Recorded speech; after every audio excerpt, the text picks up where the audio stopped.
और अगर ऐसा हुआ तो मैं यहीं द्वारिका में रहकर अनंत स्वर्ण बनाऊंगा और अपनी दिव्य मणि के माध्यम से पूरी द्वारिका को प्रकाशित उज्जवल कर दूंगा। द्वारका के सिंहासन पर बैठेगा, द्वारका का नाम ही बदल देगा। इससे तो मैं रुकिए ना,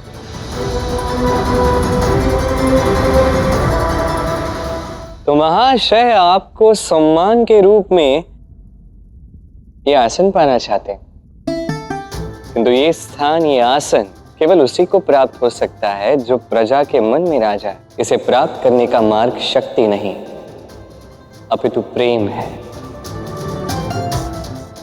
दूसरी बात, ये हमारी द्वारका जो मोक्ष का द्वार है वो द्वारका है, ये स्मरण रखिएगा।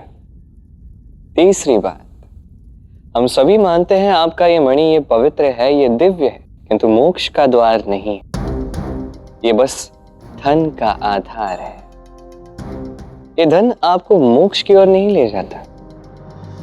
ये द्वारका का नाम बदलकर आपका नाम रखना सत्राजीत लोक, क्षमा कीजिएगा, ये भी संभव नहीं। अपमानित कर रहे हो कृष्ण तुम मुझे। मैं तो सत्य कह रहा था, और कब से सत्य कहना अपमान हो गया?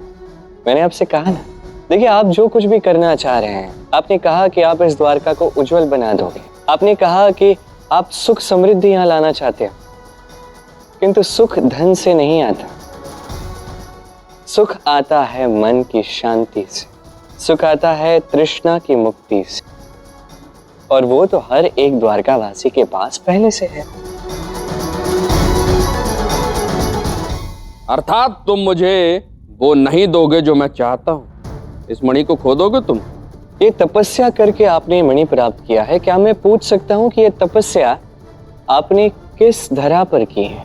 द्वारिका की। फिर तो इसे खोने का प्रश्न ही नहीं उठता, ये मणि तो पहले से ही द्वारका का है। देखिए यहां जो उत्पन्न होता है वो किसी एक का नहीं, वो सबका होता है। अब ये द्वारका का सबसे बड़ा नियम है।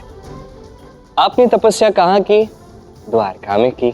तपस्या के लिए जो उचित सामग्री थी वो आपको कहां से मिली? द्वारका से मिली। जल अन्न कहां से मिला? द्वारका से मिला।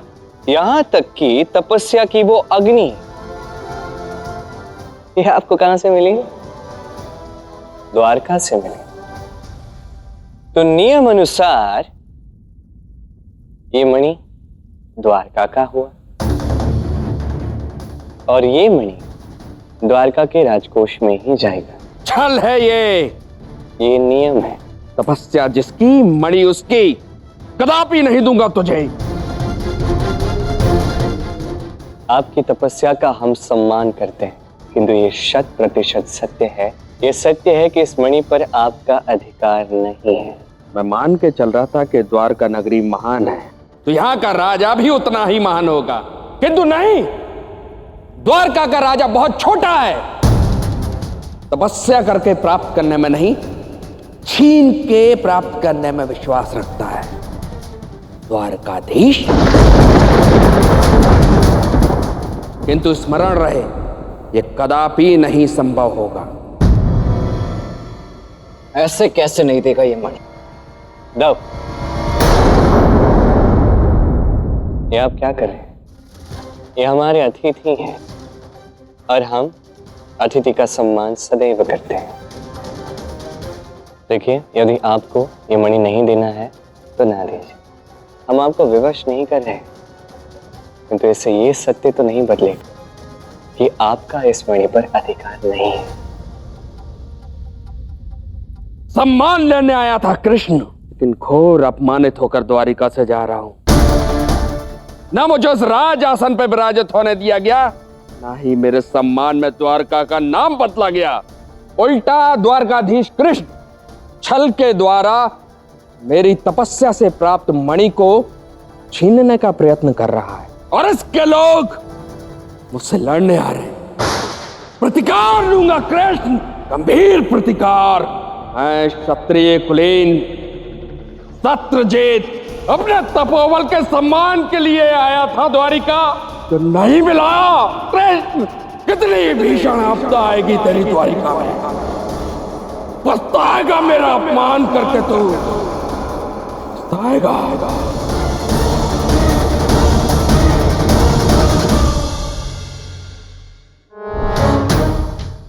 ओम सूर्य देवाय नमः।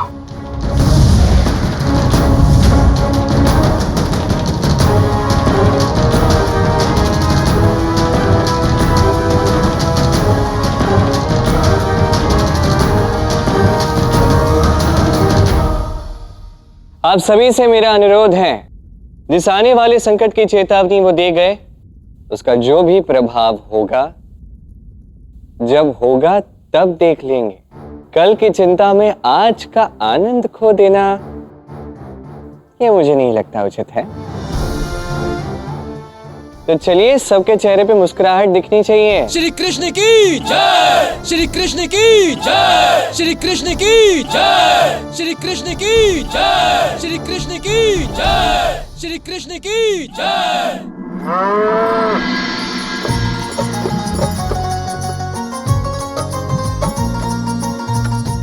धनिक देखो तो, कान्हा ने मुझे दक्षिणा में क्या दिया है।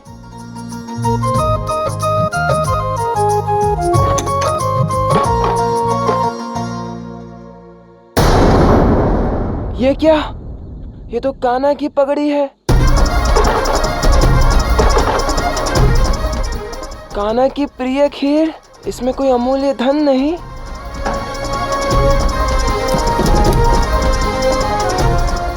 मोरपंख, माखन, ये सब तो कृष्ण की प्रिय वस्तुएं हैं। भला मैं इन्हें ले जाकर क्या करूंगा? इसके बदले तो मुझे कुछ नहीं मिलेगा। हे महादेव, यदि मेरी पत्नी को पता चला तो बहुत क्रोधित हो जाएगी। किंतु अब मैं द्वारका भी वापस नहीं जा सकता। मुझे घर लौटना ही होगा।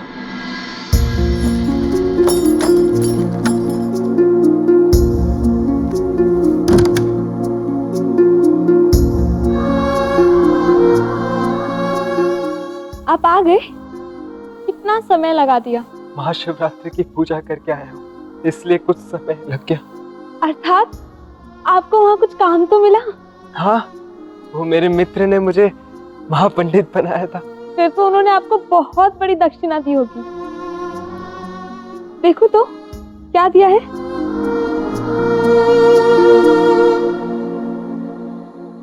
अरे वाह, इतने सारे राशि संदूक। इसमें तो बहुत सारे रत्न और स्वर्ण होंगे ना? देखो तो। रहने दो, उसे मत खोलो, उसमें मेरे सखा का प्रेम है। हाँ हाँ, देखो तो कैसा है प्रेम।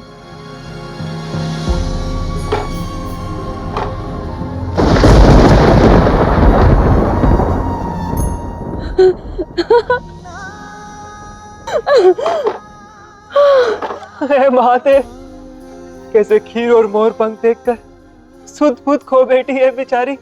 इतने स्वर्ण दिव्य रत्न दिए आपके मित्र ने। आप एक बार आके यहाँ देखिए ना।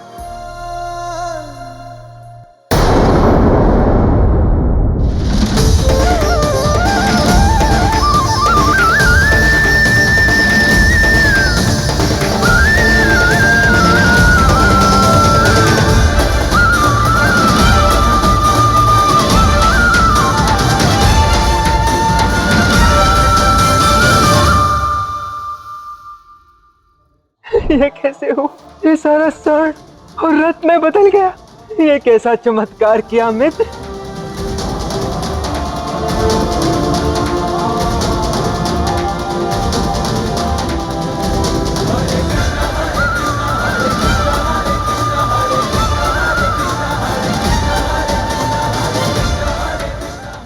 हमारा घर कुटिया से महल में बदल गया।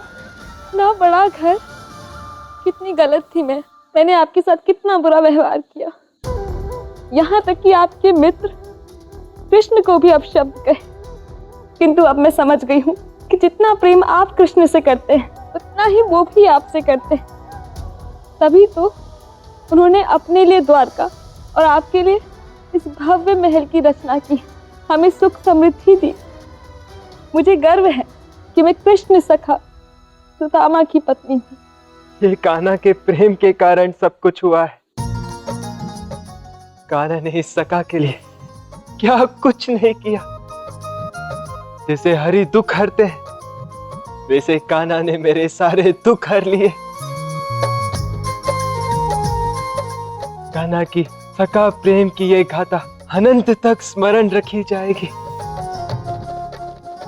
लोग इस प्रकार मित्रता का उदाहरण युगों युगों तक देंगे। अवश्य सुदामा, क्यों नहीं। मेरी बस यही इच्छा है कि इस गाथा से ये समस्त संसार मित्रता क्या है ये समझे। यदि एक मित्र कुछ चावल के दाने अर्थात अपना सर्वस्व दूसरे मित्र को देता है तो उसका सारा दुख हर लेना दूसरे मित्र का कर्तव्य है।